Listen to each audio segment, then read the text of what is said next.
La mesa redonda análisis del segundo informe de labores del presidente Enrique Peña Nieto que conducen Ileana Pineda y Gabriela Issa contó con la participación de especialistas en los temas que cubren las reformas propuestas por el presidente de México. Comentaron que, por ejemplo, la reforma en materia laboral promete mucho, pero se encuentra alejada de la realidad, que hay reformas como la energética que la OCDE ya había planteado hace muchos años, que son reformas creadas por las necesidades que se tienen en el país, y revelaron la situación en la que se encuentra el sector educativo en México. Muy prometedor, pero muy distante de la realidad, desde el aspecto estrictamente laboral.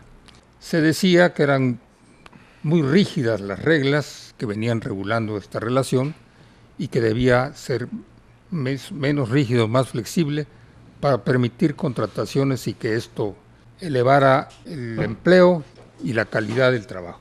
Todo eso que parecía que iba a ser un amplio abanico de posibilidades para incrementar la producción y mejorar el empleo, no ha dado ningún resultado. Para que la economía funcione en cualquier país tiene que estar muy ligada a la política. Nunca puedes separar la política de la economía. En ninguna parte del mundo sucede así. Y bueno, la conducción política del país es extraordinariamente brillante por parte del presidente Peña. Ha logrado las reformas con las que México soñó durante muchos años. Digamos que cuerpos especializados de analistas, me refiero a los de la OCDE, durante muchos años nos recomendaron la reforma energética, por ejemplo, la reforma fiscal. Las reformas que se hicieron hoy en día no son reformas que se hicieron en base a oportunidades, son reformas que se hicieron en base a una necesidad por no ponernos de acuerdo con anterioridad, y tenemos más de 15 años que no nos pusimos de acuerdo. No estamos cubriendo ninguna oportunidad y ni estamos pensando que las reformas van a dar una oportunidad, no es cierto. Estamos cubriendo necesidades como tales. ¿Cuál está lo de la educación? Hay una necesidad bastante de ayudar a los muchachos en educación. En la gente laboral, ayudarla a que tenga un contrato colectivo de acuerdo. Y yo quiero meterme, y me voy a meter la cuchara, en la parte de economía, y yo tampoco estoy de acuerdo con la reforma hacendaria ni la financiera. ¿Por qué? Resulta ser que la parte energética cubre más del 80% del Producto Interno Bruto que está entrando en nuestro país, de inversión directa posible que vaya a entrar. La gente, tú puedes decir, las compañías grandes, sí, pero los que somos pymes, ahí tenemos un gran problema. Si yo quiero pedir un préstamo a la banca, me está costando entre el 14 y el 20%. Si yo tuviera la oportunidad de pedir, como Pemex lo pide, el dinero fuera del país, le cuesta entre el 3 y el 2% de intereses pedir un capital.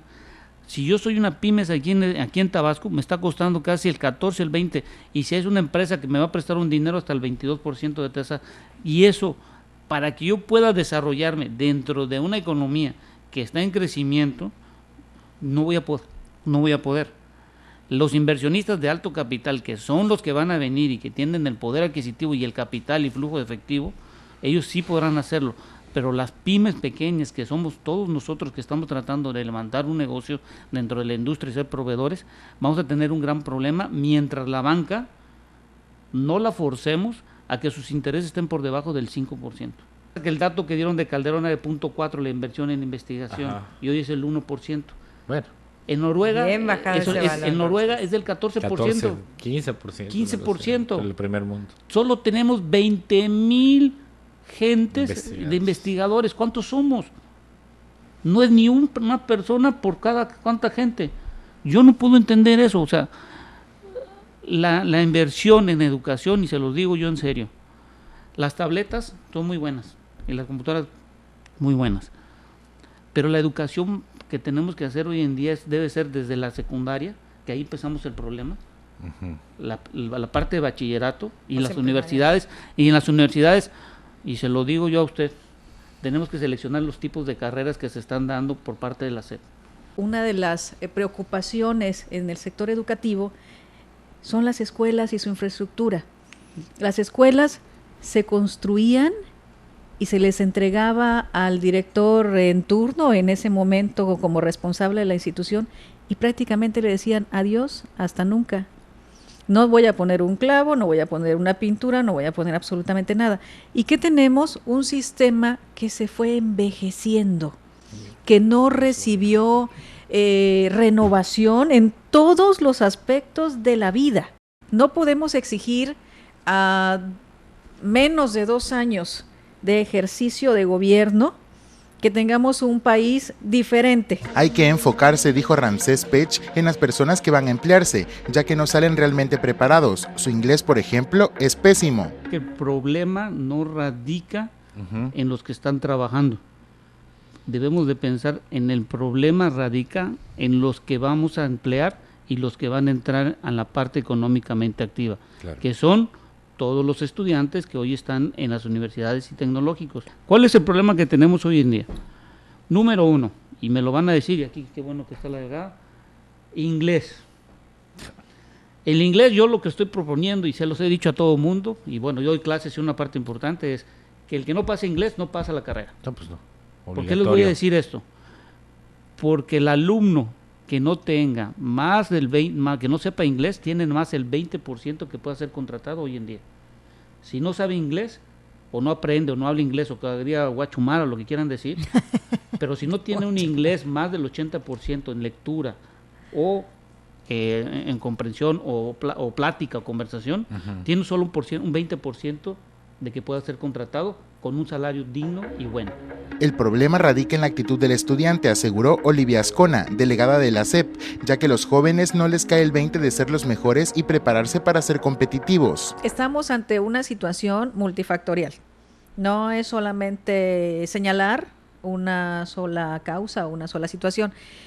Además de que tenemos que reforzar este tema en el sistema educativo, también es importante trabajar con los alumnos el tema de la actitud, porque no creen verdaderamente, y qué bueno que tocamos el tema de los futuros ingenieros petroleros, que efectivamente no es solamente la UPC, la Universidad Juárez Autónoma de Tabasco, el Instituto Tecnológico de la Chontalpa, la Universidad Olmeca, y no sé si se me escapa alguna, seguramente de las particulares hay varias, pero desafortunadamente lo que se percibe de los muchachos que se están preparando en esas carreras y que se les dice, se están llevando las plazas o los espacios laborales, personas que vienen de otros países, personas que vienen certificadas, y tú no tendrás la oportunidad porque no te estás preparando lo suficiente. Es como por un oído les entra y por otro les sale. No lo entienden. No se dan cuenta que es una situación. A fuerzas. A veces porque les obligan los papás, no por actitud. En ese sentido yo quisiera señalar que incluso desde educación básica el inglés entró como asignatura y se contrataron maestros adicionales, porque ese es otro problema. Nuestros profesores no son bilingües. Entonces se contrataron maestros, pero no ha sido suficiente. Ese es un tema que tiene que ver con la cultura del mexicano.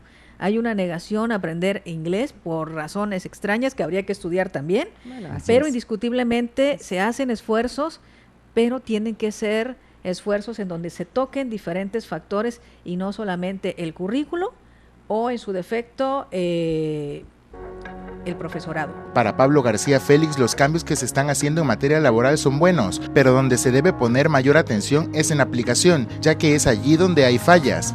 La ley en sí, los cambios introducidos a la ley son buenos, tienen razón de ser. Lo que ha fallado es la aplicación de la propia ley.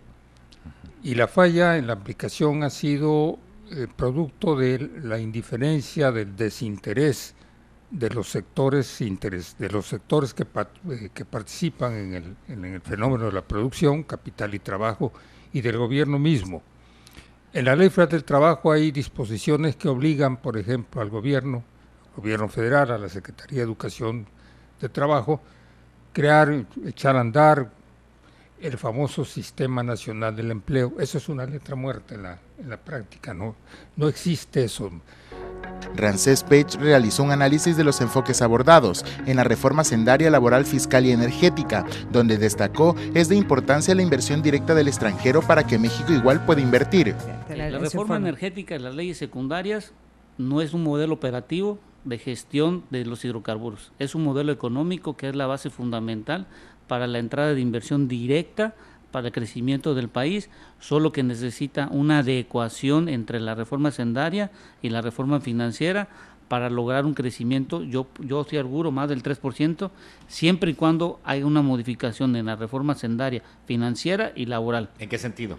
En la laboral tiene que haber en un sentido de que debe no solo haber una capacitación, sino una revaloración de cuánto es la gente y qué tipo de gente debe estar en qué empleo. Ajá. ¿Y en la parte fiscal tiene que haber una revaloración sobre las pymes, sobre el tipo de impuestos que tendrían que pagar para el desarrollo económico. Y la parte financiera es que la parte de los bancos y en la parte monetaria tendría que haber una estandarización de no más de 6% en los intereses que deberían cobrar los bancos y la Nacional Financiera en su momento para el desarrollo de pymes. Ajá. Para ver un crecimiento. ¿Y la hacendaria?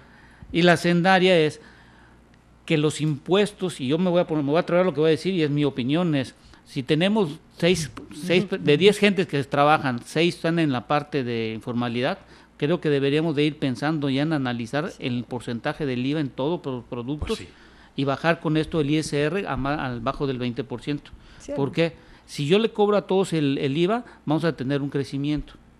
¿Sí? Un poquito de IVA, o un poquito, sea, y va a tener más flujo, porque lo que tenemos es inversión directa.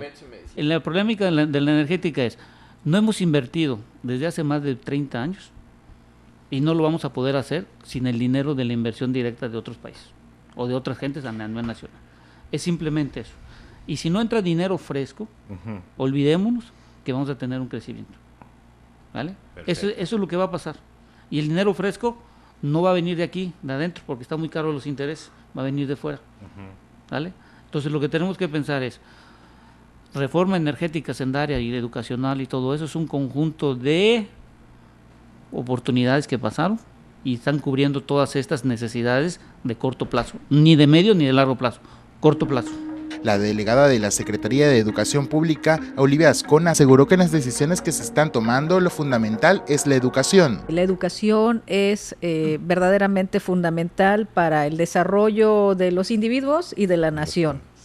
Y por esa razón se le está dando tanto peso a las decisiones que se están tomando. Inicialmente tal vez esperemos ver que los cambios sean inmediatos, palpables.